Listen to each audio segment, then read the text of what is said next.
שלום. שלום לכל מי שהצליח להגיע בימים עמוסים וסוערים אלה. אנחנו לא נחכה, אנחנו רוצים לכבד את כל מי שהגיע בזמן, והמטרה שלנו באמת להיות ממוקדות וממוקדים.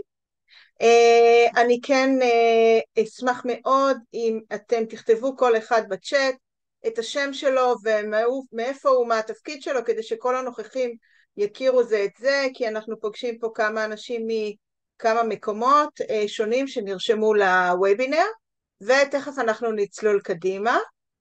אז בואו נעשה 2 דקות, כל אחד כותב על עצמו מילה וחצי בצ'אט, ואני אציג את עצמי למי שלא מכיר. שמי מיכל זק, אני מתעסקת כבר 7 שנים בפיתוח של מודל חינוכי מתקדם שמשלב כלים פדגוגיים ישנים וחדשים, במטרה לעזור לבתי ספר קיימים לעשות הסבה אל היעד הזה שאנחנו כולנו רוצים להגיע אליו ונדבר עליו היום בהרחבה. אני משערת שכולנו עסוקים בחיפוש הזה אחרי הדבר הבא, הדבר הנכון שמותאם לילדים ומותאם לדור הזה. זו שאלה מאוד גדולה, שאלה גלובלית שהיא לא מאוד פשוטה, אבל אני חושבת שהחיפוש האינסופי הזה הוא קצת מטלטל אותנו, הוא גורם לנו הרבה פעמים לא להתמקד ולעבוד לפי טרנדים ולפי אופנות, ואנחנו, או אני הייתי רוצה לגבש איזושהי תפיסה שבה בית ספר עובד עם פחות עומסים, יותר בקלות, יותר בצורה מסודרת, וכל פעולה שהוא עושה נותנת לו תוצאות טובות. אחד הפרסומים שלי לוובינר היה, אנחנו משקיעים בילדים בבית ספר יסודי במשך 6 שנים מעל 2,000 שעות בשפה, בתחום השפה. 2,000 שעות זה אומר שהם היו צריכים להיות די מקצוענים בשפה, לפחות יודעים לנסח, לדבר, לכתוב, לקרוא. אנחנו יודעים שהתוצאות לא מספיק טובות, גם כשיש עליות או ירידות, זה לא מה שהיה פעם, זה אפילו לא היה מה שהיה בימינו. אז יש איזשהו משהו שאנחנו עושים במתכון לא נכון, ואני משערת שאם אנחנו נשנה את המתכון, זה יהיה יותר טוב מאשר להמשיך להוסיף עוד שעות לאותו מתכון הקיים. נמצאים פה בתי ספר שעובדים איתי, נציגים מבתי ספר שעובדים איתי כבר שנה שנייה או שלישית על המודל שאני עובדת איתו שנקרא 40-40-20, אני תכף אסביר עליו, ויש כאן אורחים שאני עדיין לא מכירה לגמרי, את סיגל, את ענת, את יעל, תיאל אני מכירה שעובדת איתי, עירית שלום לך, מוריה, שמרית, קובי, אביטל ופנינה, שלום גם לכם, גיא אורן קולגה, תמר דוד, שלום לך, אודליה ברק, מה שלומך? אנחנו נצלול לדרך. אני כן אגיד שוב, כל מי שמצטרף אלינו שיכתוב בצ'אט את השם שלו ומילה וחצי עליו, מה הוא עושה, לאן הוא שייך, לאיזה מוסד וכולי, וככה אנחנו נכיר אחד את השני. אני כן אגיד שאני מדברת ברצף על הרעיונות שלי ועל הדברים שאני עושה יחד עם בתי ספר. אני אגיד אנחנו כל הזמן, כי יש יחד איתי צוות של מנחות, צוות קטן של מנחות שעובד איתי, וכמובן המנהלים והמורים הם שותפים. כל הזמן, לכל אורך הוובינר אפשר יהיה לשאול שאלות. אני כן מציעה ששאלות תכתבו בצ'אט ולא תתפרצו פנימה, כי לפעמים הדברים באים, קוטעים לי את הרצף, ואני מבטיחה שאנחנו אחר כך נקיים גם שיח. לי מאוד חשוב בוובינר הזה לשמוע אתכם גם.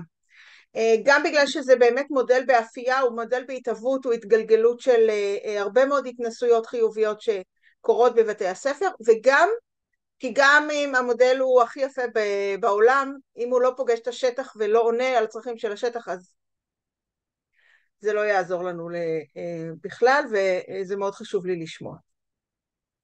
שאלות לפני שאנחנו יוצאים לדרך?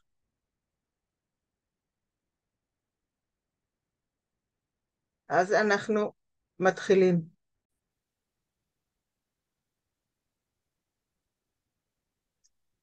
אז אהלן, מה נשמע? אני אזוז מצד לצד, ואנחנו נתחיל דווקא עם סרטון של חזון החינוך של מחלקת החינוך, אגף חינוך של מדינות ה-OECD, שנקרא חינוך 2030, ה-Responsive Education System.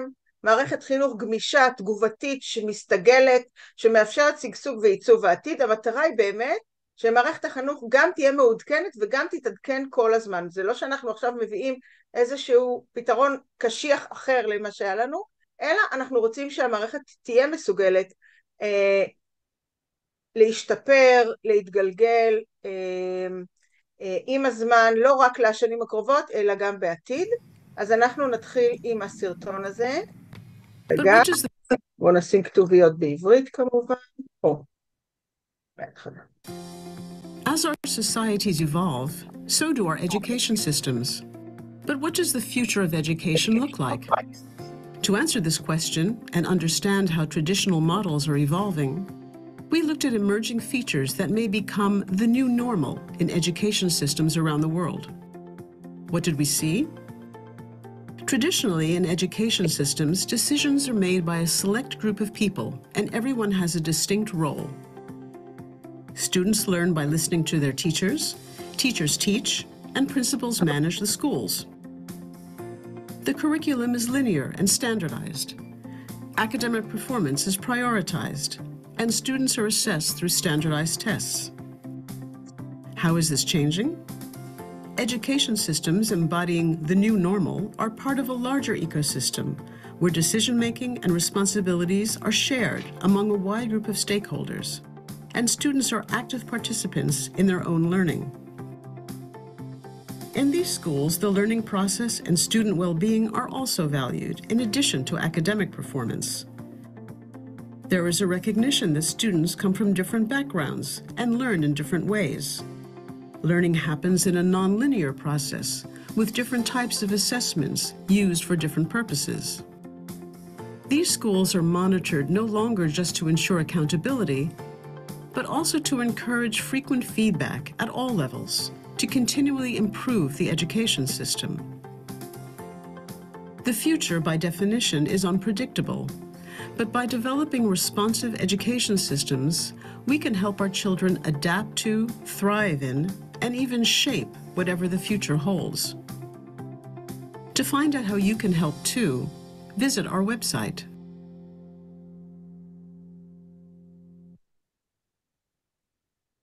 מעולה.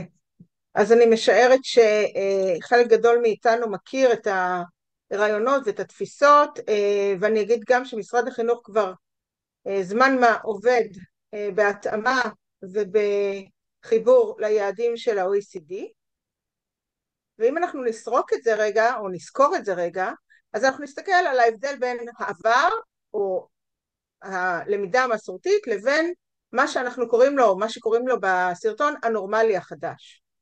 המעבר מלמידה שמנוהלת על ידי קבוצה נבחרת של בעלי תפקידים, אם זה מורים ומנהלים, לשילוב של אנשים וגופים שונים בקהילה שחולקים את האחריות לחינוך ולמידה, וצריך לשאול באמת איך זה קורה ומה החלקים, או מי המשותפים החדשים.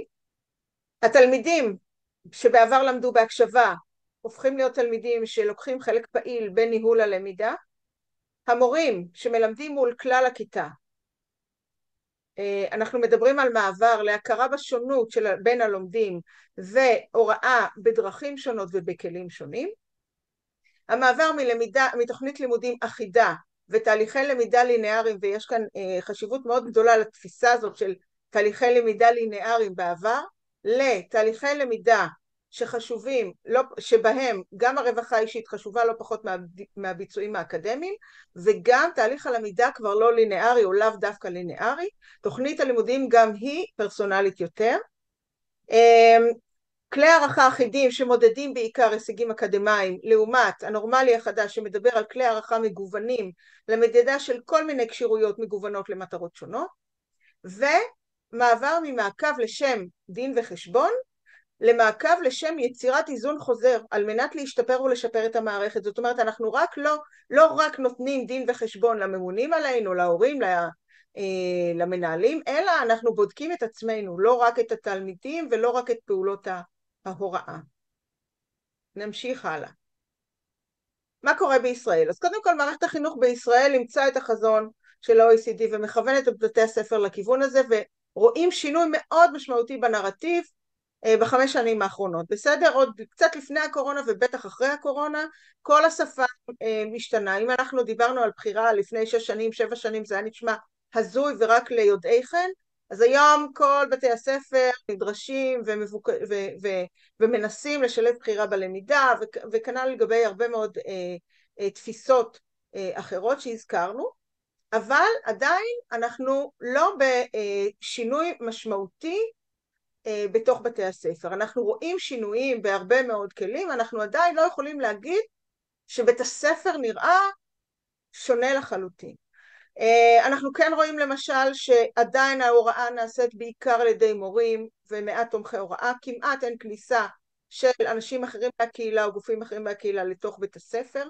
הגפן מאפשר את זה, אבל עדיין לדעתי הוא עוד לא מנוצל, ואנחנו נדבר גם על איך אפשר לשלב את הגפן במודל בצורה מיטבית. התלמידים, אנחנו רואים ניצנים של פרקטיקות של ניהול הלמידה, אנחנו רואים ניצנים של התנסויות בהוראה דיפרנציאלית, אנחנו רואים עלייה מאוד גבוהה במודעות ושימוש בפרקטיקות של סל, אנחנו רואים ניצנים של הערכה מעצבת והערכה חלופית, אבל אלה רק ניצנים. זאת אומרת, אני יכולה להגיד שאני רואה בתי ספר שקיבלו השתלמויות בנושאים האלה, אני רואה בתי ספר שבנו כלים ומתחילים ליישם אותם, אני יודעת גם שיש בתי ספר שבכלל לא נגעו בחלק מהפרקטיקות האלה, ואני רואה אותם, אני פוגשת אותם, פוגשת בתי ספר שכשאני אומרת איתי לידי ובמרחב או אלמה, הם לא מכירים אפילו את המושג, זה מאוד מפתיע. ואנחנו רואים שיש לנו את הקושי להטמיע את הדברים האלה בצורה רחבה, אבל שני דברים, ואני מדגישה אותם פה בצורה בולטת, שני דברים עדיין לא השתנו בכלל. אחד, תוכנית הלימודים לינארית, אחידה ומובנית משיעורים, זאת אומרת היחידות הן 45 דקות, וכשהילד נכנס לשיעור, הוא מסיים את השיעור, נסגר מבחינתו החומר, הוא לומד שיעור אחרי שיעור, תוכן לפי ספר, בדרך כלל לפי תוכנית מוכתבת מלמעלה. מעט מאוד נעשה שינוי בתוכנית הלימודים, והסיפור של המעקב לשם מתן דין וחשבון הוא עדיין מאוד מאוד משמעותי. אנחנו עדיין ברוב המקרים אין לנו כלים לבדוק את עצמנו. כשאנחנו עושים איזשהו שינוי בתוך הפרקטיקות שלנו, אנחנו לא תמיד בודקים אותם בכלל. לא תמיד בודקים אם קלענו למטרות, לא תמיד בודקים אם השגנו הצלחה, לא תמיד בודקים האם זה טוב לנו כמורים, מה יוצא לנו מזה. כל הדברים האלה הם עדיין בתחילתם. ובסופו של דבר, בשטח ברוב בתי הספר, ואני מכלילה בהכללה גסה, התלמיד נכנס לכיתה, מתיישב ליד השולחן ומחכה שהמורה תגיד לו מה לעשות בשעה הקרובה. זה 99%. עכשיו, גם אם אני הכנתי פעילות מדהימה, חידון ויציאה מהכיתה וחזרה לכיתה, עדיין אני המורה מול 35 ילדים או 32 ילדים או 28 ילדים, מנהלת את השיעור, שיעור אחרי שיעור, בפורמט של מערכת שעות, אנגלית, שפה, מתמטיקה, חינוך גופני. בדיוק כמו שמערכת השעות נראתה כשאני הייתי ילדה. ויש לנו הרבה מאוד אתגרים. האתגר הכי גדול בעיניי זה שלא ברור לאן אנחנו הולכים. אנחנו במרדף אינסופי אחרי טרנדים וכל מיני תפיסות פדגוגיות ורעיונות פדגוגיים חדשניים, אבל אנחנו לא תמיד מצליחים ליישם משהו עמוק, משהו לאורך זמן, כי אנחנו לא תמיד יודעים לאן אנחנו רוצים להגיע, אנחנו לא תמיד מבינים בוא נגיד, אנחנו לא מקבלים את המסר שהעצירה הזאת והעמקה הזאת והמיקוד הם יותר חשובים מהחיפוש. החיפוש הפך להיות תכלית הכל. מנהלים נדרשים לייצר זהות חינוכית ייחודית, זאת אומרת, כל מנהל אמור להמציא היום את הפדגוגיה בשביל בית הספר שלו. אנחנו מדברים על זהות ייחודית, אנחנו מדברים על ייחודיות. איך אנחנו יכולים לצפות שכל בית ספר יהיה שונה מבית הספר השני, והוא יעבוד לבד? אנחנו רואים את בדידות המנהלים בסיפור הזה. יש לנו כמובן דרישות כפולות מהצוותים, גם לשמר את הישן וגם לייצר את החדש, וזה בלתי אפשרי, זה גם לא חכם, וזה גם יוצר עומס בלתי אפשרי. והדבר שבעיניי הוא הכי חשוב, רוב השינויים והחידושים נשארים במעטפת של הלמידה האקדמית ולא מחלחלים אליה. מתקשים לחלחל לליבה, מתקשים לחלחל לתוך תוכנית הלימודים הרגילה, מה שנקרא, ונעשים הרבה מאוד בשעות כישורי חיים, בשעות נוספות ברצועות בחירה שהם גוף ונפש וכו'. תפיסת הלמידה והלימודים עדיין אחידה ונוקשה, מאוד מקשה עלינו לאפשר שונות, גמישות והרחבה של התכנים, ואנחנו עדיין מתייחסים בתהליכי המדידה להצלחה של הלומדים ולא להצלחה של תהליך השינוי. ההתגלגלות שלי בשנים האחרונות הייתה פיתוח של מודל 40-40-20, אני אתן אותו על קצה המזלג כי חלק מהאנשים מכירים אותו פה, ומי שלא מכיר יכול לשמוע עליו עוד, אבל המודל בעצם אמר בואו קודם כל נפרק את מערכת השעות וניצור בה איזונים חדשים, שבהם יש 40% חובה, כולם לומדים את אותו דבר, תוכנית לימודים אחידה, קנונית, מושגי יסוד וכולי, 40% בחירה בתוך הלמידה עיונית, ו-20% גוף ונפש. וכך אנחנו בעצם מגיעים לתוכנית לימודים שיש בה איזונים חדשים ויש בה הרבה יותר בחירה. והעקרונות מדברים על אוטונומיה ובחירה גם ללומדים וגם למורים.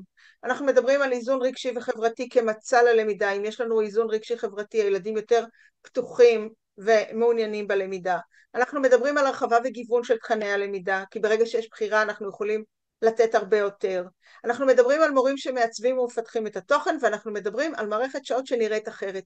כבר לא שפה, אנגלית, מתמטיקה, אלא קורסי בחירה, רצועות בחירה, גם בליבה וגם בגוף ונפש. והיתרון הגדול של המודל הוא שכל איש חינוך מבין אותו בקלות. זאת אומרת, איש חינוך אומרים לו 40-40-20 חובה, בחירה וגוף ונפש, הוא אומר אני מבין את זה. אני יכול לעשות לזה וריאציות בכיתה, ביום, בשבוע, בשנה, אבל אני מבין את זה. וזה מסמן יעד ברור ובר השגה, להבדיל מהמון חיפושים אחרים שאומרים לנו לאן אנחנו הולכים. אנחנו לא יודעים לאן אנחנו הולכים, איך ייראה בית הספר בעוד 3 שנים, אין לנו מושג. אנחנו לא יודעים מהו היעד. ופה יש קודם כל הנחה של היעד על השולחן. ואנחנו רואים גם תוצאות מאוד יפות, בתי ספר שעבדו עם המודל, אנחנו רואים שהמנהלות העידו שיש עלייה במוטיבציה של התלמידים לשאול שאלות, ולהתעניין בתחום הנלמד שבקורסי הבחירה, לשתף פעולה בקבוצות ולפרגן, לנהל את הלמידה שלהם בצורה עצמאית. ברגע שאנחנו מתחילים להכניס קורסי בחירה, ברגע שאנחנו מתחילים לתת למורים לפתח תוכן, אנחנו רואים שכל התרבות הארגונית של בית הספר שונה, יש שחרור ופתיחה של כל מגבלות הנוקשות מאוד שקיימות היום בבית ספר, שבעיקר הן נוקשות בראש שלנו, ואנחנו רואים השפעה לטובה גם על היכולות של התלמידים וגם על האווירה בחדר המורים. אבל אז הגענו למצב, או אני הגעתי למצב ביחד עם הרבה בתי ספר שהמודל נתקע. הוא נתקע בשלב האנקדוטה הפדגוגית. זאת אומרת, בגלל שאנחנו רוצים להכניס כל מיני מודלים וכל מיני רעיונות, ויש לנו הרבה מאוד גופים שלוחצים עלינו ומכניסים לנו, והרשות נותנת לנו הכשרה והמדריכת שפה וכו' וכו' וכו'. יש לנו בעצם גבב או ערב רב של רעיונות וכלים פדגוגיים שנכנסים לתוך בית ספר ולא נכנסים בצורה מסודרת, ואז אותו מודל 40-40-20 נשאר בשלב או ברמה של אנקדוטה פדגוגית לצד מודלים וכלים אחרים. יש לנו הרבה מאוד בתי ספר שהכניסו רצועה של בחירה של גוף ונפש, ועוד רצועה של בחירה של השכלה כללית, אבל בסוף זה 4 שעות במערכת מתוך 30 או 32 שעות. זאת אומרת, זה לא באמת עושה שינוי מערכתי. זה משמח מאוד, זה גורם למורים להיות יותר מרוצים, לתלמידים להיות יותר מרוצים, ההורים עפים על זה, אבל זה לא באמת מייצר מודל אחר ממה שיש לנו. פשוט אומר, הכנסנו רצועות אחרות במקום שמשרד החינוך מאפשר לנו 30% בחירה. והלמידה המרכזית, מה שאנחנו קוראים לה הלמידה העיונית, האקדמית, הקלאסית והליבה עם התוספות שלה, נשארה לינארית ואחידה ברובה. ואם אנחנו רוצים לייצר בחירה אמיתית גם בלמידה העיונית ובליבה, אנחנו צריכים לתת מענה לחסמים שקיימים בשטח. ולתת מודל שאומר, אם אנחנו הולכים עד הסוף איתו, הוא נותן לנו הרבה יותר ממה שיש לנו היום. עירית, אנחנו מדברים עכשיו, ואת שואלת לגבי המודל, אני בדיוק עכשיו מנסה להסביר איך 40-40-20 מתפתח לכדי מודל שנקרא קמפוס רב תחומי, אוקיי? 40-40-20, הראיתי אותו בשיקופית הקודמת, יכול להיות שפספסת את זה כי קפצת החוצה. 40-40-20 דיבר על 40% חובה, 40% בחירה ו-20% גוף ונפש. יש הרבה מאוד חומרים ברשת בנושא הזה, כי העלינו הרבה מאוד דברים, יש גם באמת בתי ספר שמציגים הצלחות וסרטונים בנושא הזה.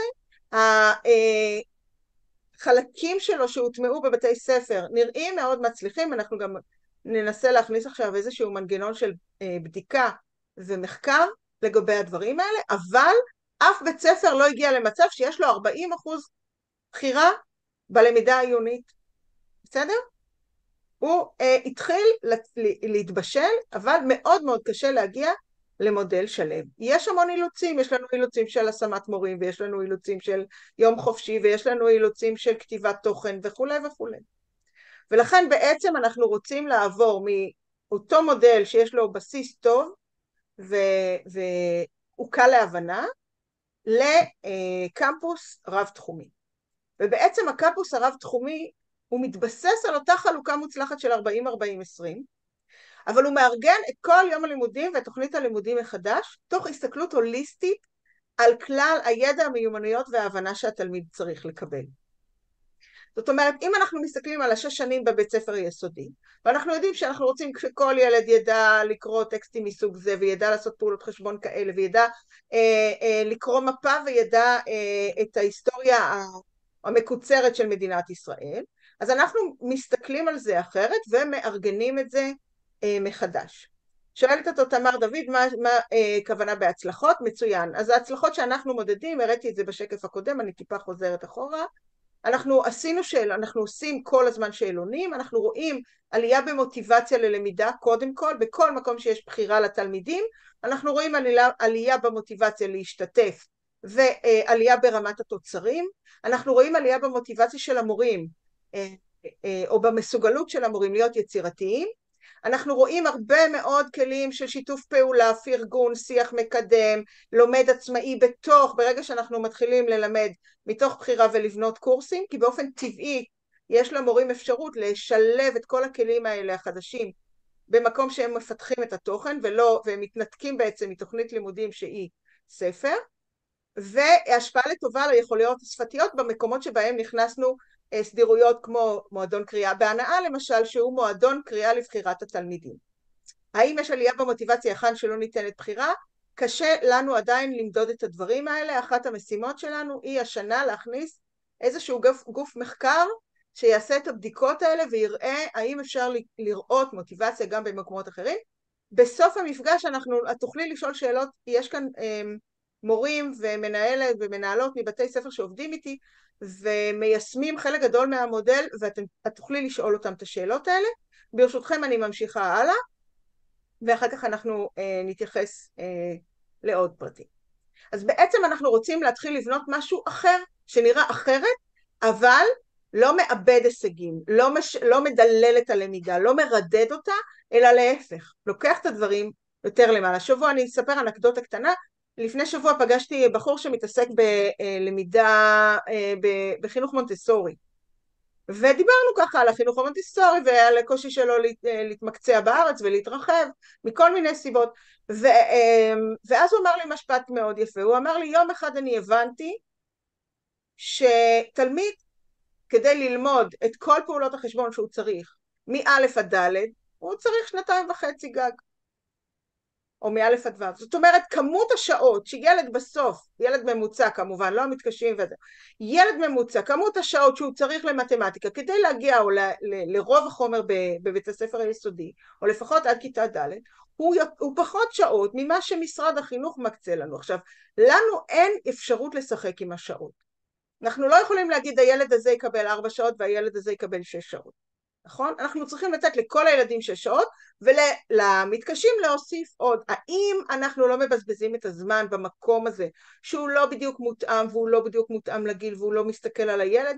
איך אנחנו יכולים לשפר את הסל שעות הזה, את הסיפור הזה של, יש לנו הרבה נכסים, יש לנו שעות, יש לנו כוח אדם, יש לנו מבנים, יש לנו תמיכה והדרכה והכשרה, איך אנחנו מארגנים את זה בצורה מיטבית, שתיתן לנו את התוצאה הטובה ביותר לאורך 6 שנים.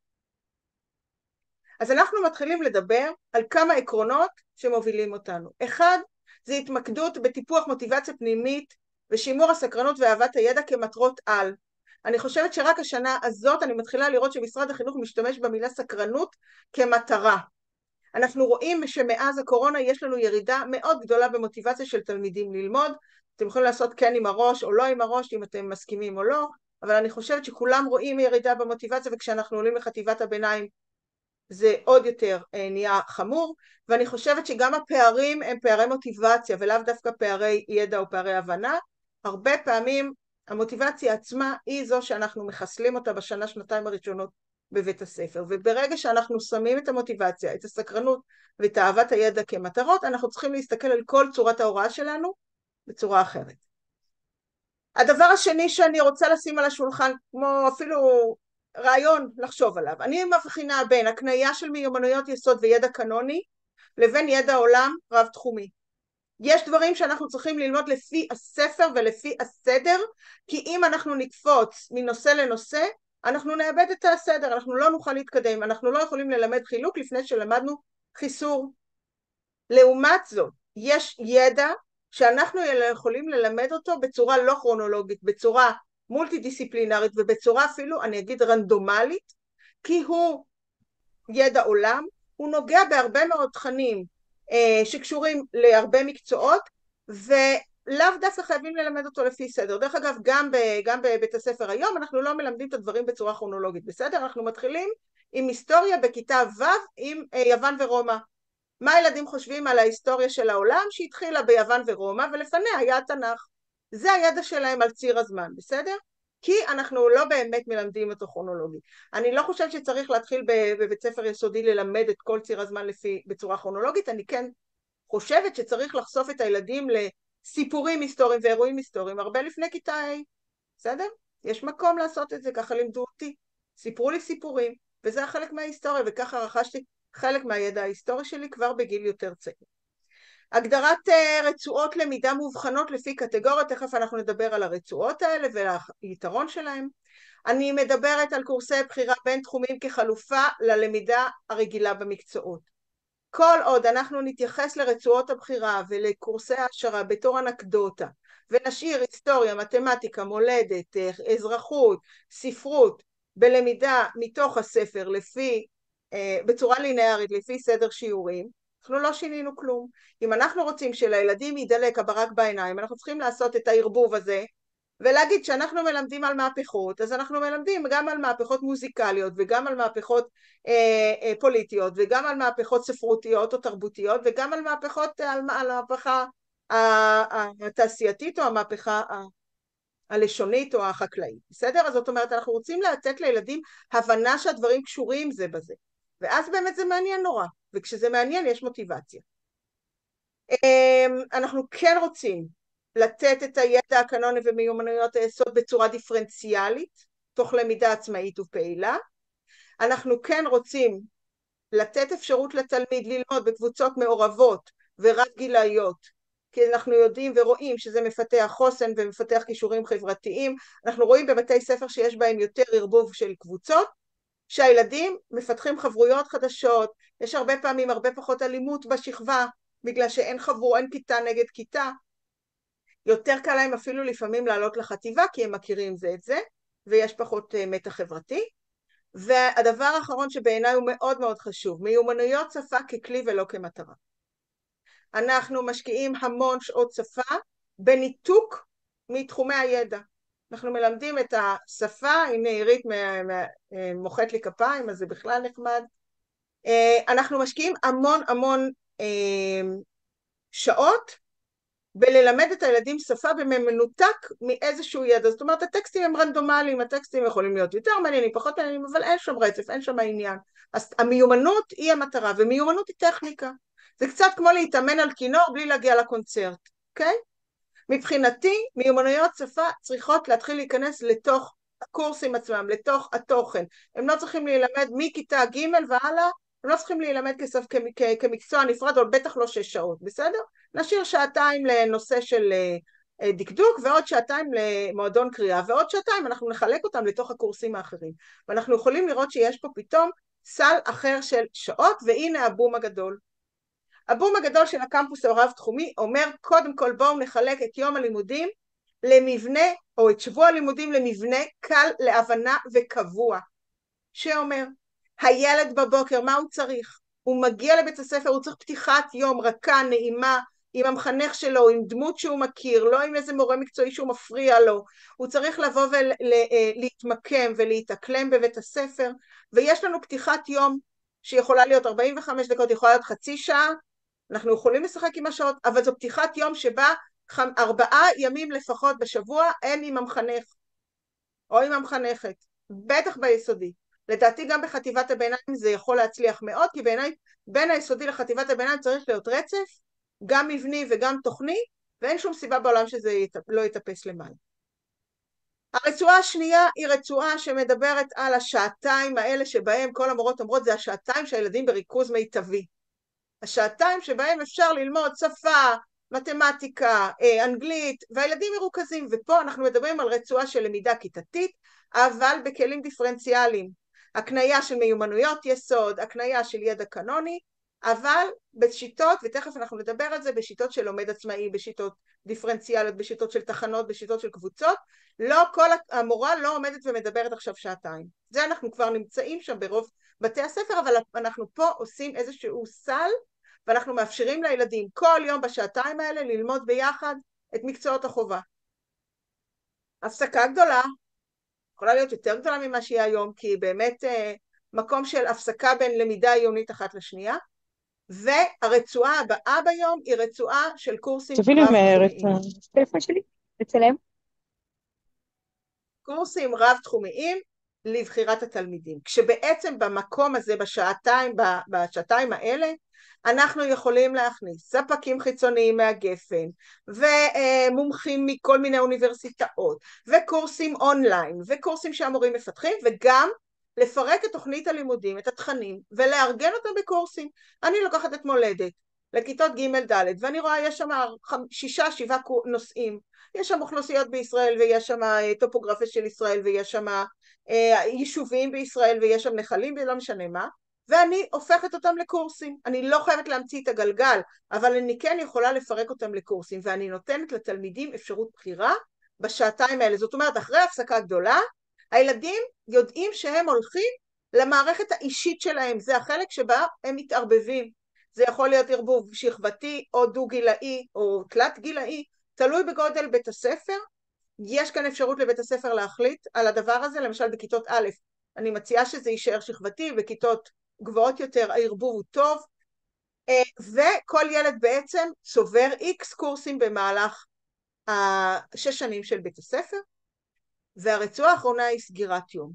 רצועת סגירת יום היא רצועה משולבת שיש בה גם צרכים רגשיים חברתיים, של להוריד את האנרגיה, של להוריד את המתח הלימודי, גם יותר פעילויות שהן נינוחות, הילדים כבר עייפים, המורים עייפים, אז יש לנו מועדון קריאה ותנועה ואולי מנהיגויות וחונכויות וועדות. לא צריך שהוועדות יהיו כאלה שלוקחים את הילד משיעור והוא יוצא משיעור ומפסיד שיעור אחר, אלא כל הילדים באותה שעה נמצאים במנהיגויות ובוועדות. וכמו שאתם רואים, יש לנו יום אחד כחול. היום הכחול נכנס למבנה כדי לאפשר גמישות למנהלים בסיפור הזה של יום חופשי למחנכות. אנחנו רוצים שלא לפגוע באף אחד, אנחנו רוצים שמחנכות יוכלו לקחת את היום החופשי שלהם, אבל אנחנו אומרים, מבקשים שהמורות של אותה שכבה, או המחנכות של אותה שכבה, יסתנכרנו לאותו יום, ויקחו את אותו יום חופשי ביחד, כך שבעצם באותו יום אנחנו יכולים להכניס פרויקטים אחרים, אם זה פרויקטים של מורות מקצועיות, ואם זה פרויקטים חיצוניים, ואם זה פרויקטים שהתלמידים לומדים לבד, כמו PBLים וכו', ואנחנו יכולים בעצם לשחק עם הסיפור הזה של היום החופשי. אני לא רוצה להרחיב הרבה מאוד את הדיבור על הדוגמאות, אבל אני כן אגיד שבכל רצועה כזאת יש לנו אפשרות לבחור איזה פעולות אנחנו עושים עם הילדים. למשל, בפתיחת יום יש לנו אפשרות לעשות מגלי שיח, יש לנו אפשרות לעשות תחנות בחירה, יש לנו אפשרות ללמד כישורי חיים עם המחנכת או עם המחנך, אפילו אם אלה כישורי חיים מתוך תוכנית הלימודים הרגילה. התוכנית עובדת, אין שום סיבה בעולם שלא ניקח אותה ונמשיך אותה.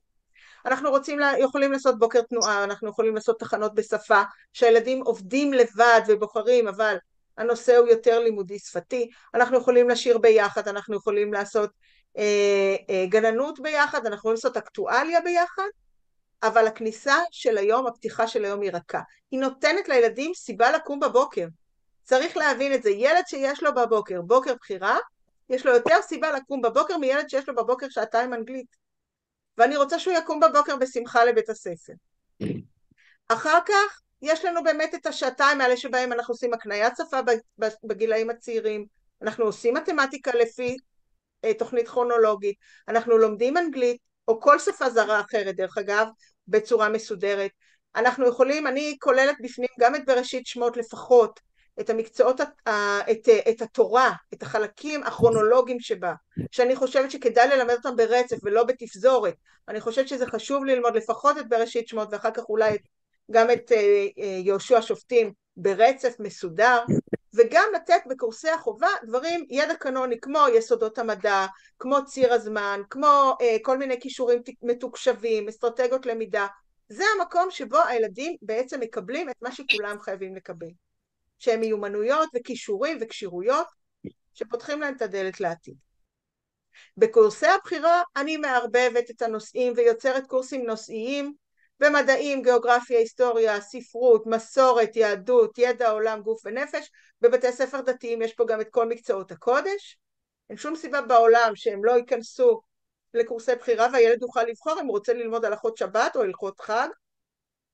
ובסוף יש לנו את הרצועה הסוגרת, מועדון קריאה, מנהיגויות וועדות, חונכות בין ילדים צעירים לילדים בוגרים, מרכז למידה שבו הילדים יכולים לקבל גם שעות פרטניות וגם ללמוד לבד. כל הנושא של תנועה ואומנויות יכול להיכנס פה, כל הדברים שהם גוף ונפש יותר, ופרויקטים למיניהם אישיים או קבוצתיים. אז אני רק אחזור בקצרה על הרעיונות. פתיחת יום היא עם המחנך, למידה תוך הבעה אישית ופיתוח תקשורת, הרבה תקשורת וקשר דיאלוגי. זאת רצועה שפותחת את היום, זאת ברצועה שבה נרכוש ונתרגל מיומנויות רגשיות וחברתיות, זאת רצועה ששמה דגש על מפגש אישי עם התלמידים ובין התלמידים, ואנחנו מעצבים אותה לפי גיל השכבה והצרכים. למשל, אם אני יודעת שבכיתה ד' תמיד יש לי עניינים של חרמות, אז בואו נקדיש שמה, נקרא ביחד ספר על ילד שהחרימו אותו, ונדבר על זה ונשוחח על זה, ונבנה תוכנית מותאמת. אם אנחנו רוצים בכיתה ו' להכין את הילדים למחויבות, אחריות בחטיבה ולקיחת אחריות, אז בואו נעשה תוכנית על אחריות, וכן הלאה וכן הלאה. הרצועה השנייה שהיא למידת החובה, אנחנו מדברים על מקצועות חובה שיש בהם חשיבות לכרונולוגיה של הידע, עברית, אנגלית, מתמטיקה וידע קנוני. אנחנו בעצם ברצועה הזאת אנחנו לומדים בצורה דיפרנציאלית, למשל איתי לידי ובמרחב, בסדר? כל מה שמאפשר לילדים חלק מהזמן ללמוד לבד וחלק מהזמן ללמוד איתי, אבל בהחלט בפורמטים שונים. אני לא עומדת ומרצה, לא בצורת הרצאה, ויש כאן פוטנציאל גדול, וכאן אני מתחילה לגעת קצת באילוצים. הפוטנציאל הגדול הוא שגם אם יש לי מחסור במחנכות למשל, או יש לי מחסור במורים מסוג מסוים, אני יכולה ללמד את הרצועה הזאת שכבתית. זאת אומרת, אני פותחת מרחב גדול, אני שמה שם 2 כיתות ביחד עם 4 מורות, ומורה למתמטיקה, מורה לאנגלית, זה 2 מורות לשפה, ולאו דווקא המחנכות של הילדים, והילדים לומדים בקצב משתנה כל פעם. ילדים, אם יש יום אחד שבו יש מורה לאנגלית, אז אנחנו יותר שמים דגש על אנגלית, ויום אחר שהמורה למתמטיקה זמינה וכולי, אז אנחנו יכולים לשחק עם הסיפור הזה של מצבת המורים באותה רצועה, וגם ללמד, להתחיל לדבר על מרחבים של למידה שכבתית, ושילוב של מורים מכל מיני תחומים ביחד. אני לא חייבת רק מחנכים או רק מחנך, אני לא חייבת מחנך לכל כיתה, נגיד את זה ככה. בקורסי הבחירה, גם פה, היתרון הגדול הוא שאני לא חייבת להשתמש אך ורק במצבת המורים שלי. חסרים לי מורים, מצוין, המורים שיש לי יפתחו קורסים, ואת השאר אני אקנה מבחוץ, אני אקנה על ידי הגפן, אני אציע להכניס תוכניות של מחוננים ומצוינים פנימה, אני אקח תוכניות של רגשיות וטיפוליות פנימה, אני אקח מומחים מתוך הקהילה ואני אכניס אותם פנימה, וגם פה אני יכולה קצת להשתחרר מהתלות הזאת במצבת כוח אדם, וכאן יש לי חופש פעולה מאוד גדול. תחשבו שבמהלך 6 שנות לימוד ביסודי, התלמידים נחשפים ל48 קורסים שונים. אז גם אם לא למדו לפי הספר את כל הנושאים, קודם כל, בדרך כלל אנחנו בקורסי בחירה, כשיש מוטיבציה לומדים יותר ולא פחות. אבל אנחנו במילא לא לומדים הכל, ובמילא ילדים לא קולטים הכל. אבל תחשבו שילד בעצם לומד 48 קורסים שונים במהלך השנים האלה, ובכל קורס הוא יצר איזשהו תוצר, אם זה תוצר יצירתי, אם זה תוצר שפתי, אם זה תוצר גרפי. אנחנו מתחילים לדבר על למידה קצת כמו באוניברסיטה, אבל רב תחומית, לא בתוך הדיסציפלינות, לא עבודה בשפה. בסדר? הנושא של הקורס הוא חומה ומגדל. בסדר? אז זה לכאורה נושא היסטורי, אבל אנחנו לומדים שם גם שירים, ואנחנו לומדים שם גם שפה, ואנחנו לומדים גם גיאוגרפיה, ואנחנו לומדים גם מסורת ומולדת, ואזרחות, לחלוטין רב תחומית, ואפילו מדעים, בסדר? אם אנחנו מדברים על איך בונים חומה ומגדל, מאיזה חומרים בנו אותם ולמה דווקא וכו'. אז אנחנו בהחלט מתחילים לדבר על רב תחומיות. ובסוף היום אנחנו בעצם רוצים להתעסק במיומנויות שמעודדות יזמות ולקיחת אחריות. אנחנו רוצים שהילדים בשעה הזאת יהיו אחראים לעצמם, ייקחו יותר אחריות, יש לנו מנהיגויות, יש לנו חונכויות, יש לנו פרויקטים אישיים, יש לנו מועדון קריאה, למידה בחברותה, לתת להם את השעה הזאת כמתנה. אנחנו יודעים שכשאנחנו נותנים לילדים חוקים ומסגרת ומאפשרים להם לפעול, הם יודעים לעשות ולנצל את הזמן ולעבוד יפה. ואת היום הכחול כבר הגדרתי. יופי, הנה. אז כבר אני רואה את השאלות. קובי, מה שלומך? שיעור חנג, מצוין. חנג הוא באמת שאלה מצוינת איפה הוא נכנס, כי כרגע אנחנו לא רוצים לוותר על חינוך גופני לכל ילד. אני לא רוצה להתעסק בזה עכשיו. אני חושבת שאם כל המנגנון הזה יעבוד טוב, אנחנו נדע איפה להכניס חנג לכל כיתה, בסדר? אני באופן אישי חושבת שגם את החינוך הגופני אפשר לפרק אותו לשתי רצועות שונות. פעם אחת זה הכיתה מקבלת חינוך גופני, ופעם אחת מקבלת את זה כקורס של קורסי בחירה, בתנועה. אנחנו יכולים לעשות כל מיני פעולות אחרות שבהם הילדים מקבלים תנועה, אבל אני מסכימה גם שאנחנו נשאר בפורמט המאוד נוקשה הזה של חינוך גופני 2 או 4 שעות בשבוע, ולשבץ את זה בתוך המערכת. לפי המערכת עדיין לא מגיעים לשעות שהמשרד דורש מאיתנו לשיבוץ במערכת, אז אני חושבת שזה לא נכון. אף אחד במשרד החינוך לא יעצור אותך אם תעבוד לפי המערכת הזאת, כי בעצם כל מה שיש לנו זה את אותם שעות, אבל בארגון אחר. זאת אומרת, כשאנחנו מדברים, ותכף אנחנו נראה את ההצעות של המערכת, הנה, מערכת לדוגמה שכבה, כיתה א', בסדר? לא דייקתי אם זה 32 או 28 שעות, בגרוסו מודו.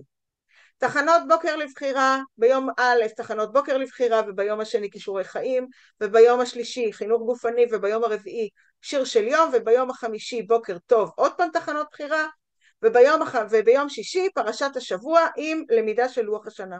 כל המפגשים האלה למעט היום הכחול הם מפגשים עם המחנך או עם המחנכת. הרצועה השנייה, איתי לידי ובמרחב, יש לנו את זה כבר, בוא נעלה את זה לכל הכיתות, זו שיטה מאוד טובה, זה מאוד עובד טוב. כל מה שאנחנו צריכים זה להכין את החומרים מראש, שפה וחשבון בלבד. יש לנו פה להערכתי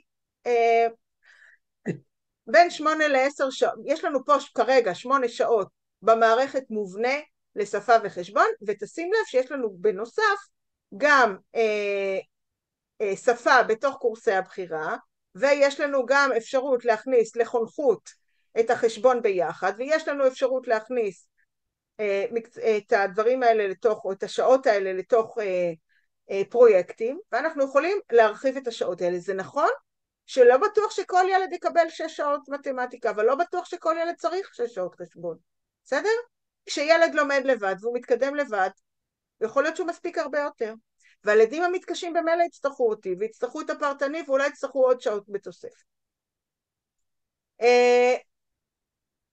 הרצועה הבאה היא רצועת קורסי בחירה, ואנחנו מחלקים אותם, אני מציעה לחלק אותם לקטגוריות, כדי שהילדים יקבלו גם מכל דבר, גם מהעולם המופלא, שזה יכול להיות מדעים, וזה יכול להיות היסטוריה של העולם, וזה יכול להיות תופעות טבע, וזה יכול להיות עמים קדמונים וכולי. גוף ונפש, אומנות ויצירה בכיתה א', אני חושבת שזה צריך להיות רצועה בתוך החובה, זה לא צריך להפוך להיות בשוליים. קורס חי צומח דומם, שמדבר על הקשר בין מדעים ומולדת וסביבה ואקולוגיה וכולי. קורסי בחירה ישראל שלי, זה משהו שאתם כבר חלק מכם מכירים, שמדבר על בעצם על ישראל, על ההיסטוריה של ישראל, על הגיאוגרפיה של ישראל, על האירועים לאורך ההיסטוריה של ישראל, באמת מגוון מאוד מאוד רחב, על ההיסטוריה, על היהדות והמסורת שלנו. וסגירת שבוע, מועדון קריאה בהנאה פעמיים, מפגש חונכות עם ילדים גדולים יותר לומדים חשבון ביחד עם החונכים, ואז בעצם יש לנו פה עוד שעתיים של חשבון, אבל הם לאו דווקא פרונטליות עם המורה, אלא בעזרת תלמידים שמלמדים. יש לנו פה ביום שישי פרויקט כיתתי שאנחנו יכולים לעשות, שהוא נוגע באיזשהו נושא שרצינו לעבוד איתו עם ילדים בכיתה א', כי זה מתאים להם, וסוגרים שבוע עם המחנך. אם אנחנו, ושוב, זה רק דוגמאות, אבל אני חושבת שזה עוזר להעביר את המסר. כיתה ה' לעומת זאת, אנחנו רוצים לפתוח איתם את היום בדברים ברמה אחרת, לא לחזור על אותם דברים ששנים. אז יש לנו שיח רגשי חברתי ביום ראשון, אבל ביום שני כבר שיח אקטואליה, וביום שלישי חידות בלשיות עם הילדים, שזה כן נוגע בשפה וזה כן נוגע בחשיבה גבוהה, אבל זה עדיין משהו רך יותר ובחירה ולא שיעור פרונטלי. ובפרשת השבוע אנחנו כבר מדברים על רעיונות, על טוב ורע בתנ"ך. ברצועה של החובה, ברצועה הקנונית, אנחנו לומדים מדע, אנגלית וחשבון. תראו, אנחנו כבר לא לומדים שפה בנפרד בכיתה A. אין שום סיבה בעולם ללמוד שפה בנפרד, היא תיכנס, כל מיומנויות השפה ייכנסו לכל פעולה. כשילדים קוראים שאלה מילולית בחשבון, הם צריכים לעשות הבנת הנקרא. כשהם קוראים אנגלית, הם עושים תרגום במוח לעברית. כשהם לומדים מתמטיקה, הם מדעים, אז הם צריכים להשתמש בשפה, הם עושים עבודה במדעים, הם משתמשים בשפה. כל מה שאנחנו צריכים זה לדבר על מיומנויות שפתיות בתוך המקצועות האחרים. אז יש לנו מדעים, אנגלית וחשבון, יש לנו קורסים, העולם המופלא, טכניקה וטכנולוגיה, בעיניי קורסים שחייבים להיכנס. טכניקה וטכנולוגיה זה הסיבה שאנחנו הרבה פעמים מאבדים את הילדים בחטיבת הביניים, גם בסיפור של התקשוב והמחשבים, אבל גם בדברים אחרים, במדעים. יש קשר מאוד גדול בין טכניקה וטכנולוגיה לבין מדעים, והמקום הזה, הסיפור הזה שבנות לא מתעניינות, לא רוצות להמשיך במדעים, זה גם כן יושב על הסיפור הזה של חשיפה לטכנולוגיה ולטכניקה. עיצוב בעיניי והנדסה זה גם טכנולוגיה וטכניקה. ישראל שלי, האנשים ששינו את העולם, רב תחומי, קורסי גוף ונפש, תנועה ויצירה. ולסגור את השבוע אנחנו יכולים לתת פה מרכז למידה לתרגול עצמאי, אנחנו יכולים לעשות ועדות ומנהיגויות, כל הילדים יוצאים ביחד, אין ילדים שמקופחים ולא יוצאים לוועדות ומנהיגויות, ואם יש ילדים שלא רוצים להגיע לוועדות ומנהיגויות, ניתן להם תפקידים אחרים בשעה הזאת, אבל בטח לא ניקח את זה על חשבון שיעורים אחרים. ואני אעז לומר שאפילו עשיתי איזשהו משחק עם שכבה ח', שאני יודעת שזה קשה לשנות את מה שקורה בחטיבת הביניים, אבל אני אגיד לכם שבעיניי הרצף צריך להימשך ויכול להימשך. בהתחלה בוקר רך, מגלי שיח, סיפור בהמשכים. כן, סיפור בהמשכים עובד מצוין גם בחטיבה. אנחנו מגיעים למצב שבו בחטיבת הביניים יש ילדים שלא קראו בחיים ספר. אין שום סיבה בעולם שאנחנו לא נלמד איתם ולא נקרא איתם ספרים שמלמדים אותם אזרחות והיסטוריה ומולדת וגיאוגרפיה דרך סיפור או דרך ספר. אנחנו מדברים כן על להמשיך את הסיפור הזה של הוראה דיפרנציאלית והוראה פרסונלית באנגלית, מדעים ומתמטיקה ברצועה של החובה, ואחר כך כן קורסי בחירה רב תחומיים ורב גילאים לשכבות ח' וט' וזין, ח' וט', כשאני בדרך כלל ממליצה להפריד כל עוד יש לנו חטיבות ביניים, לערבב את זין לחוד כדי שהם עדיין ירגישו בבית ויקבלו איזשהו מעטפת, ואחר כך ח' וט' בצורה מעורבת, ושם לתת את כל הידע שאנחנו רוצים לתת להם במדעים, בתרבות האדם, בטכנולוגיות, עיצוב והנדסה, אומנויות, שפות. אנחנו רואים שהידע הזה הוא נורא נורא יכול להיות מעניין. איך יכול להיות שבאה אליי מנהלת ואומרת לי, מדעים זה לא מעניין, או שאומרת לי מורה, גיאוגרפיה זה משעמם. לא יכול להיות שאנחנו בעצמנו חושבים על המקצועות האלה, את הדברים האלה. אלה מקצועות מעניינים, זה הדבר הכי מעניין בעולם, היסטוריה, גיאוגרפיה ומדעים, זה איך העולם עובד. אנחנו חייבים פשוט להתחיל לכתוב את זה ככה, להתחיל לדבר על איך העולם עובד, למה זה טוב לנו לדעת את זה, איך עובד מקרר, בסדר? עד היום קשה לי עם זה. איך טיל טס, זה מעניין, בסדר? איך חתול, למה חתול חופר בחול ומנקה את הצרכים שלו? זה דברים, אבולוציה וביולוגיה ופיזיקה, אלה דברים מרתקים. אנחנו לא יכולים להשאיר את זה ברמת הספר. פשוט עוול לילדים.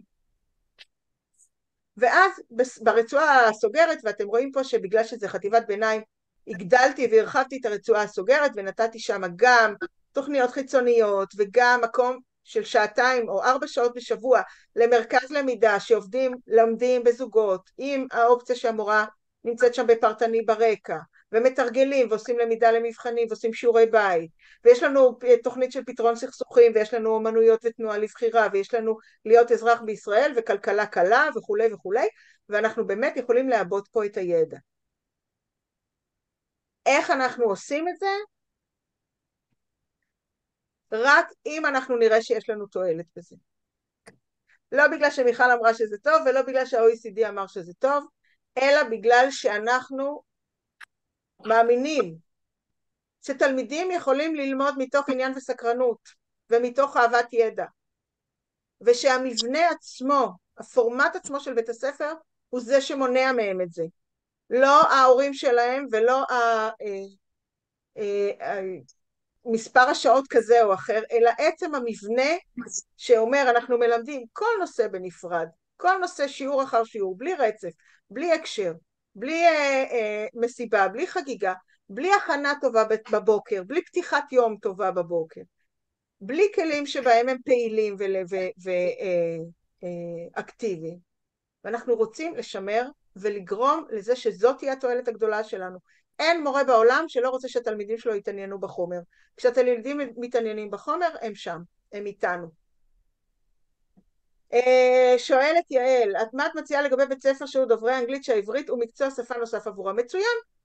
אני משערת, ואני לא מכירה שוב את תוכנית הלימודים של המגזר הערבי, זה להסתכל על הרצועות ולשאול, ויש פה בדיוק כל מה שיפה בפלטפורמה הזאת, שיש בה את החופש, תכף אני אחזור לזה, שיש בה את החופש להחליט מה נכנס בידע חובה שצריך ללמוד אותו כולנו ביחד בצורה כרונולוגית, אבל אפשר ללמוד את זה דיפרנציאלי, באיזשהו מרחב דיפרנציאלי משותף, לכאורה איתי לידי ובמרחב, ומה אנחנו יכולים לפרק אותו לקורסים. אני משערת שבמגזר הערבי, אז יש הרבה מאוד את הנושא של שפה ערבית, היא בעצם מקבילה למה שאני אמרתי פה בעברית, והשפה העברית היא כמו שפת האנגלית, בסדר?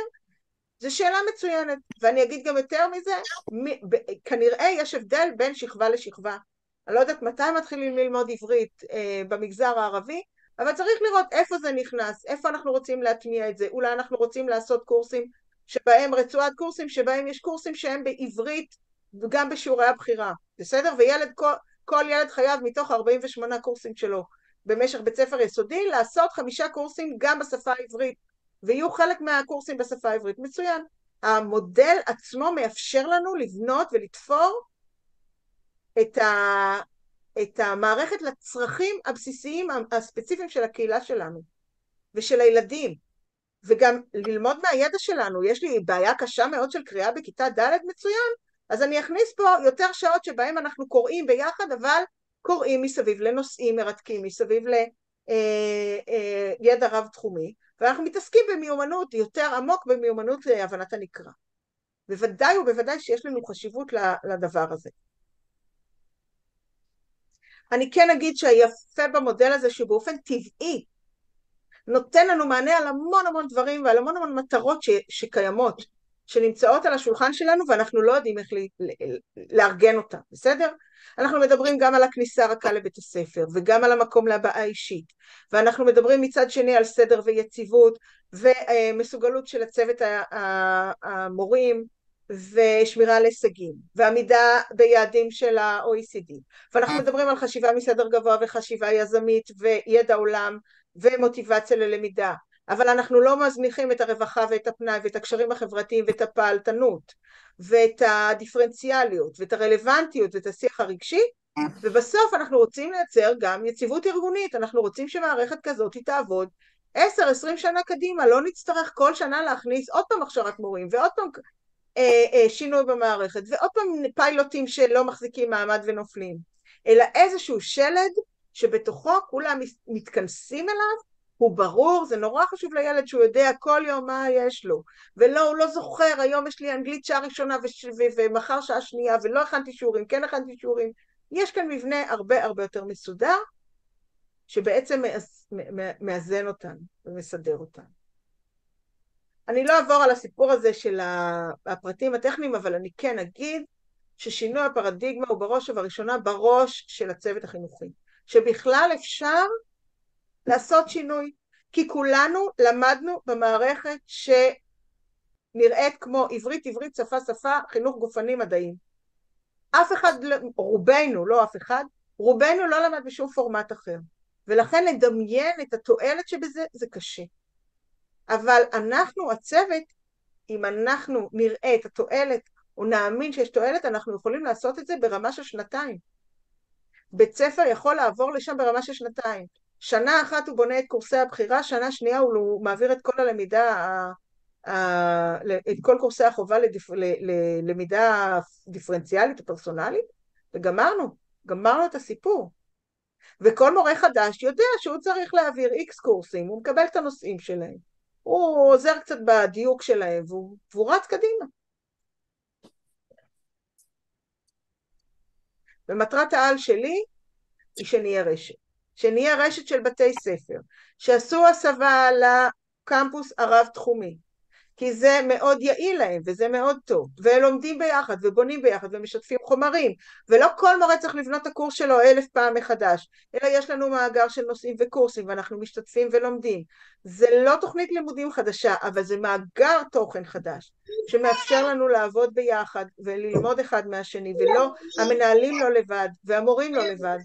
וכמו שיש לנו היום רשת בתי ספר דמוקרטיים, ורשת בתי ספר מונטסוריים, יהיה לנו גם רשת בתי ספר מסוג קמפוס רב תחומי, ואלה יהיו בתי ספר שעשו הסבה. אני לא צריכה להמציא היום את הגלגל ולבנות בית ספר חדש. אני חושבת שהרבה מאוד מבתי הספר נמצאים מאוד מאוד קרוב לדבר הזה. כל מה שחסר לנו זה להגיד רוצה אני ומתחייב אני. כשאני מתחייב, אני אגיע. אנחנו יודעים שכל מי שהולך לאותו כיוון כל הזמן ודוחף, דוחף, דוחף, מגיע.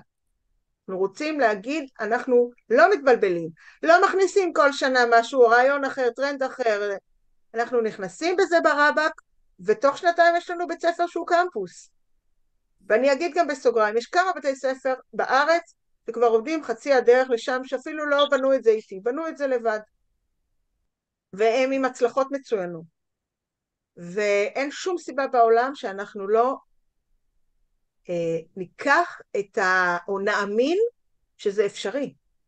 כי רובנו נמצאים באיזושהי תפיסה שאומרת, אי אפשר לעשות באמת שינוי אמיתי. שמשרד החינוך יביא לנו, שהתקציב יהיה לנו, אבל זה בידיים שלנו, זה לארגן מחדש את צורת הלמידה ותוכנית הלימודים. אנחנו לא מפסידים שום דבר, אנחנו רק מרוויחים.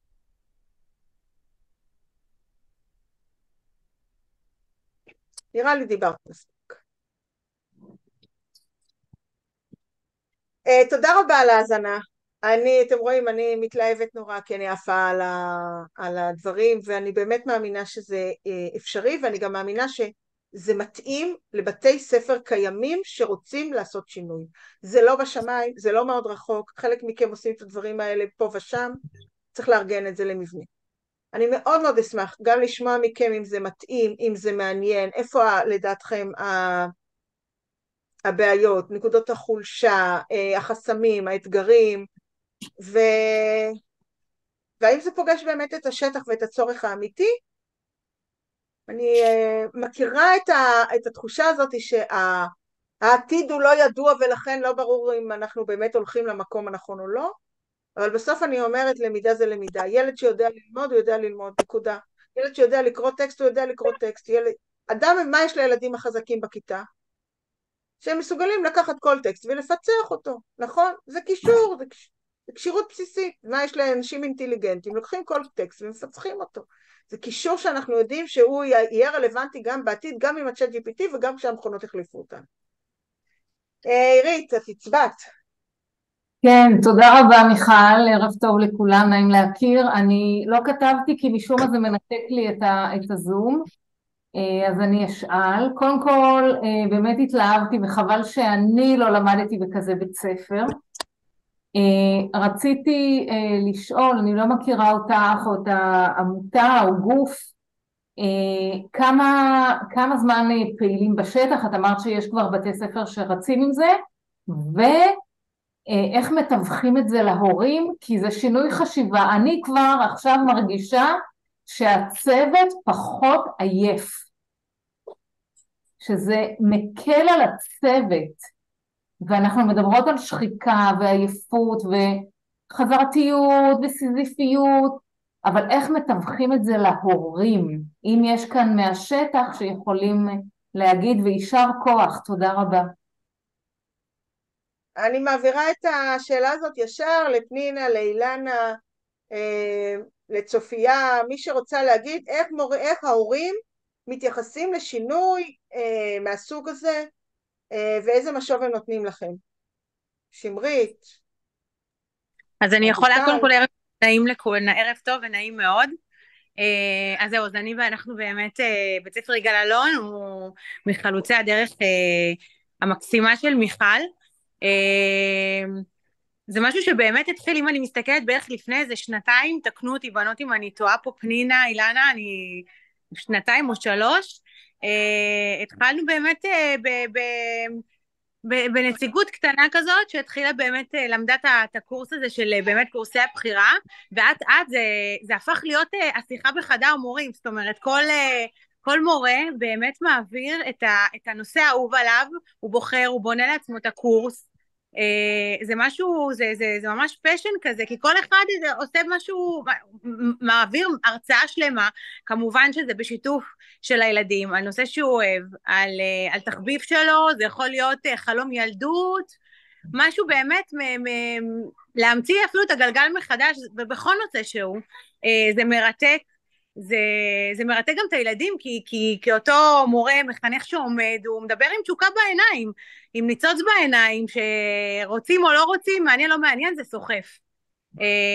אז אצלנו אנחנו עשינו את זה שנה שעברה בכיתה א', אני מדברת על שכבת החינוך שלי, דיברנו על עמותות, עשינו סיפור גדול על יום הולדת 75 למדינת ישראל, ובאמת כאילו כבשנו את הילדים עם נקודות בדרך, עד תוצרים סופיים, וילדי כיתה א' פשוט עפו על זה, באמת, עם הנאה מוחלטת.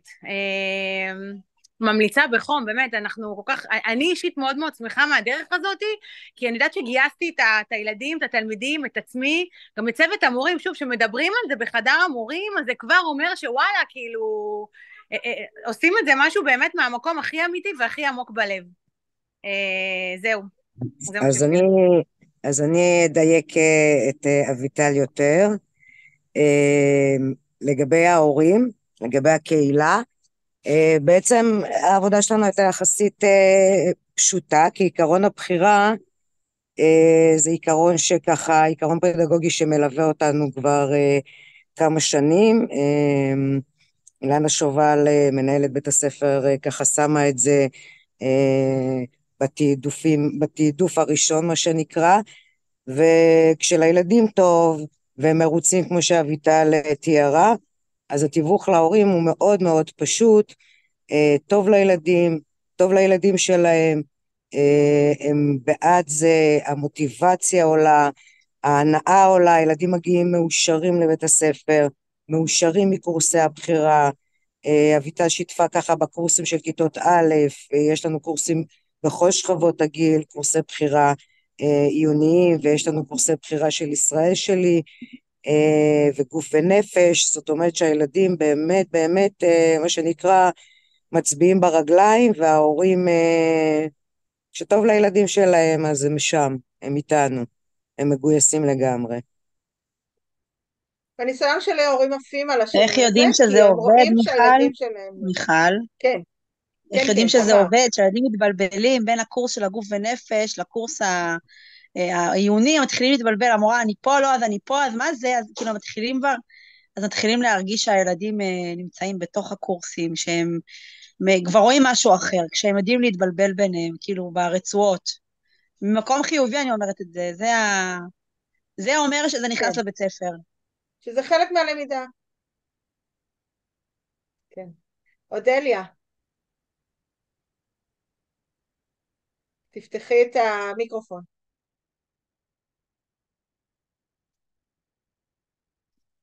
את לא מצליחה לפתוח? בוא נראה.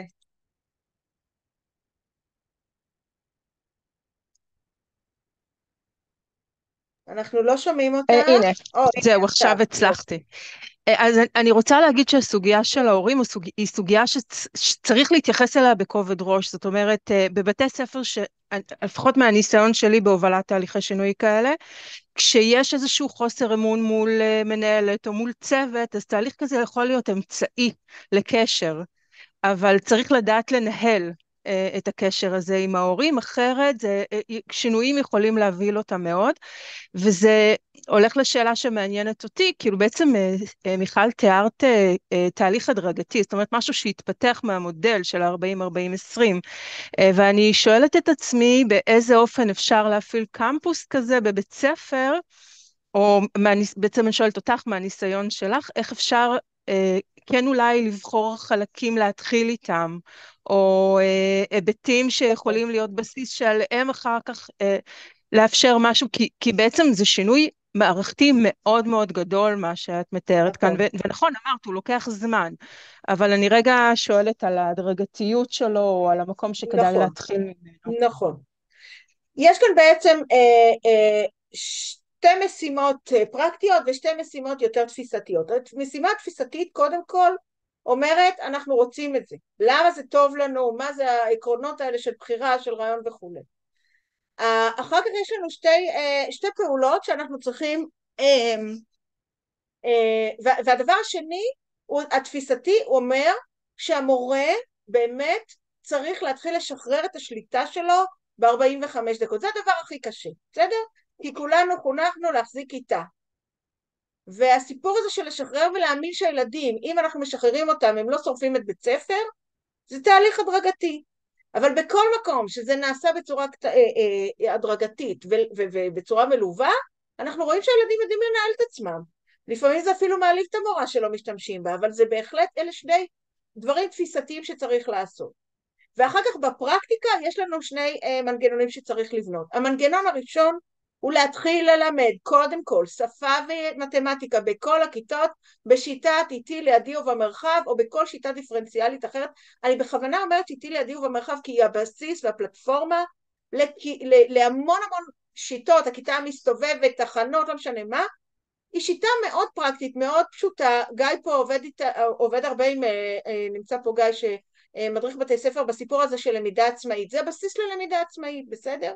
היכולת שלי להגיד חלק מהזמן הילדים עובדים לבד. אני הכנתי להם את המשימה להיום, לשבוע, לחודש, לא משנה מה, אבל הם עובדים לבד, אני משחררת את זה. הם מתקדמים בקצב שלהם, ביכולת שלהם, ולא משנה באיזה פורמט.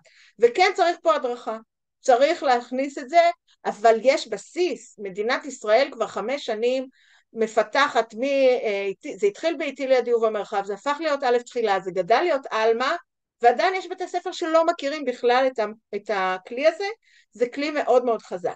ואין שום סיבה בעולם שהוא ייתקע באלף בית. באות אליי מורות ואומרות לי בגימל, אבל הילדים לא יודעים לעבוד לבד, אבל בשנה שעברה הם היו באיתי לידי ובמרחב, אז איך פתאום הם לא יודעים?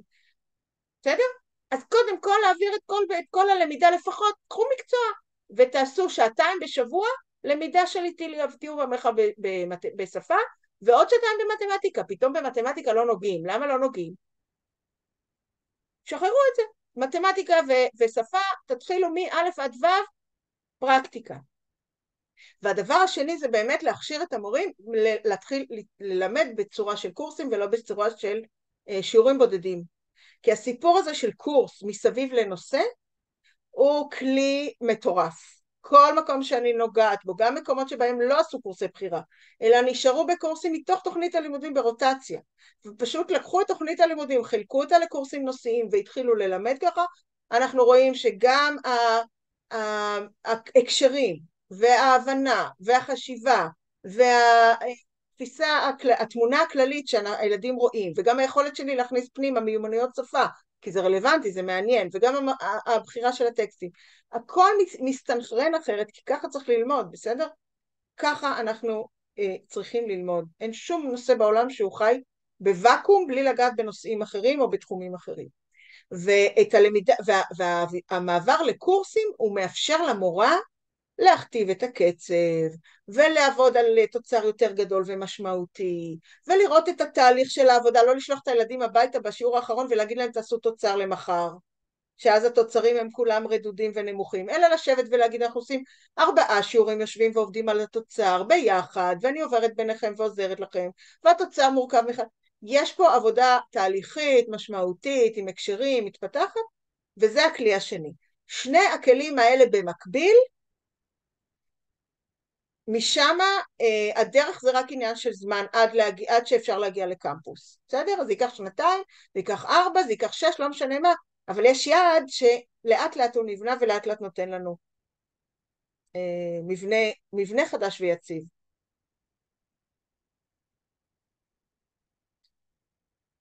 עוד שאלות. מיכל, יש לי גם שאלה בבקשה. שמי הדר, אני סגנית בבית ספר יסודי. אני רוצה לשאול בהקשר של כוח האדם. אנחנו מכירים שמורים מוכשרים לעשות דברים מסוימים, ואם אני מסתכלת על המערכת שהצגת מקודם, של בית ספר של חטיבת ביניים במקרה הזה, ראיתי שיש שם את רצועת הליבה, מה שנקרא, בבוקר, ואחר כך קורסי הבחירה וההשערה וכו'. ואני שואלת את עצמי, איך אנחנו הופכים את המערכת של, קחי למשל, 2 מורים למדעים בבית ספר יסודי, ואנחנו צריכים לשים אותם ברצועת הליבה הזאת בבוקר על כל בית הספר, או לחילופין מורה לחינוך גופני שעובד יום שלם בבית הספר, אבל אנחנו רוצים שהבוקר יהיה ממוקד ליבה. איך אנחנו עושים את זה שהמערכת תהיה באמת מדויקת לצורך הדבר, כי היום בבית הספר אנחנו עובדים בצורה מאוד דומה, הרעיון שלנו הוא בהחלט לעבוד רצועות, אבל נתקלים בסוף במציאות, כן, במציאות היומיומית שלנו. נכון. איך פותרים את זה? אז אני אגיד לך, קודם כל אנחנו בונים את זה שכבתי, זאת אומרת, יש לנו משכבה לשכבה או דו גילאי, אנחנו יכולים להגיד, אוקיי, פה המורה למדעים נמצאת בראשון ושני, ופה המורה למדעים נמצאת ברביעי חמישי, זה דומה. אנחנו כן מבינים שתמיד צריך להתכנס לתוך המערכת. אני חושבת שאת הצטרפת אלינו קצת מאוחר ולא ראית את המערכות של היסודי, אבל אם אני אתן לך היום ואני אוכל להראות לך את המערכת של היסודי, ואת תסתכלי על זה, ואת תגידי, רגע, הקושי שלי הוא נמצא באמת רק בשוליים, נמצא לי במדעים ובאנגלית נניח, בסדר? אולי בחינוך גופני. כל השאר בבית ספר יסודי, כמעט כל המורות מלמדות, פחות או יותר. אז אני שואלת את עצמי, מה האילוצים? אולי בכיתה ג' אני רוצה שהילדים ילמדו את המדעים בתור מה שנקרא יסודות המדע בשכבה, בשעה של החובה, כי אני רוצה שכולם יקבלו איזשהו בסיס, ואז בה' ו' או בד' ו' הם יקבלו את זה כקורסי בחירה, אז הנה יש לי כבר את המשחק הזה. אני יכולה להגיד לך שכל הסיפור הזה של מחסור במורות הוא בעייתי, אבל אז אני יכולה להגיד, אוקיי, חסרה לי מורה למדעים, מצוין, אני הולכת למכון ויצמן שנמצא לידי, או לאוניברסיטת תל אביב שנמצאת לידי, או למכללת נתניה שנמצאת לידי, או לספק הגפן, וקונה 2 קורסים במדעים, שהם אולי ברמה הרבה יותר גבוהה ממורה למדעים שהיום אין לי, או שאני קונה לכיתות ה' קורס אונליין באנגלית, בסדר? יש לי את האפשרות, בגלל שזה בנוי ברצועות, יש לי את האפשרות להגיד, מחנכות חייבות להיות בפתיחת יום, מורים מקצועיים במתמטיקה ואנגלית חייבים להיות ברצועת חובה בחלק מהשכבות, אבל הרבה מאוד אני יכולה לקנות מבחוץ. אני פשוט יודעת מראש שאני קונה מבחוץ. עכשיו, להגיד לך שזה קל, זה לא קל בשום מקום, אבל בבית ספר יסודי זה יותר פשוט מעל יסודי, ואם תקחי את המערכת היום ותשחילי בפנים את המורים שלך, תראי שאין לך הרבה בעיות. יש לך מעט בעיות בשוליים וצריך לפתור אותם. זה באמת משתנה מבית ספר לבית ספר, ובשביל זה גם עשינו את היום הכחול, ששם אנחנו יכולים להגיד, נתקע לשם את כל הדברים שלא מסתדרים לנו עם דברים אחרים. אבל בכללי, זה שינוי תפיסה, זה שינוי גישה. למה מורה למדעים לא יכולה לעשות גם אולי קורס ביצירה, או קורס בכישורי חיים, אם יש לה ידע? יש פה משהו שמסתכל על הצוות לא רק בתוך ההכשרה שלו, אלא מתוך היכולות והרצונות ונטיות הלב שלו. בסדר? הייתה לי מורה למתמטיקה, שרצתה לעשות קורס בביוממיקרי, כי זה קורס שהיא עשתה, היא מכירה את התוכן, היא מכירה את הידע, זה אחלה דבר, היא לא מורה למדעים, אבל יש לה ידע במדעים, למה שהיא לא תשתמש בו? ומורות לשפה שעושות כישורי חיים ברמה מדהימה, כי הן באות מרקע טיפולי. בוא נשתמש במורים ונגיד גם במולדת, בסדר, הרבה מורות אומרות לי, אני לא מתחברת לנושא של מולדת או לגיאוגרפיה. אני לא צריכה שתתחברי, אני צריכה שתמצאי נושא בגיאוגרפיה שכן מעניין אותך, או שתתייחסי על זה כאל תוכנית הלימודים ותבני מזה תוכן, אבל צריכה להיות גמישות, ובוודאי ובוודאי ביסודי יש לנו הרבה יותר גמישות. אני מסכימה שבחטיבת ביניים הסיפור של הפרופסיה היא קטסטרופה. היא קטסטרופה, היא ממש מכשילה כל שינוי. אבל ביסודי אין שום סיבה שזה לא יקרה. תודה, אני לגמרי מסכימה איתך. אני מורה לחינוך גופני שבכלל הפכה להיות מחנכת, ואני חושבת שביסודי בהחלט הרבה יותר קל להיות הכל מהכל. זה עניין של מוטיבציה כמובן, כן? ואז אנחנו נתקלים בפער של מוטיבציה. ולא לפחד. נכון, ולא לפחד. אני יכולה להגיד ככה, משרד החינוך במשך הרבה מאוד שנים היה מאוד נוקשה, ואנחנו נושאים את הפחד הזה איתנו בלב ובמוח. אבל היום הוא כבר לא נוקשה, והוא אומר, תעשו את הדבר הטוב בשביל התלמידים. ולכן אנחנו יכולים להשתחרר קצת מהנוקשות הזאת, ולהגיד, רגע, זה פחד אמיתי, או שזה גבול אמיתי, או שזה פחד אצלי במוח. והרבה פעמים זה הפחדים האלה שהתרגלנו לשאת אותם איתנו, שאסור להזיז כלום, אבל אפשר ממש בקלות, ובעיקר לעשות את זה כיף ללמד. תודה. אני רוצה להודות לכולכם שהגעתם, מבחינתי זה, האיזון החוזר הזה הוא קריטי כדי להמשיך להתפתח, ושיהיה לכולם חג שמח, חתימה טובה. אני אעלה את ההקלטה לאינטרנט, כך שתוכלו לצפות בשוב, אם תרצו גם עם צוותים, וניפגש בהמשך. חג שמח.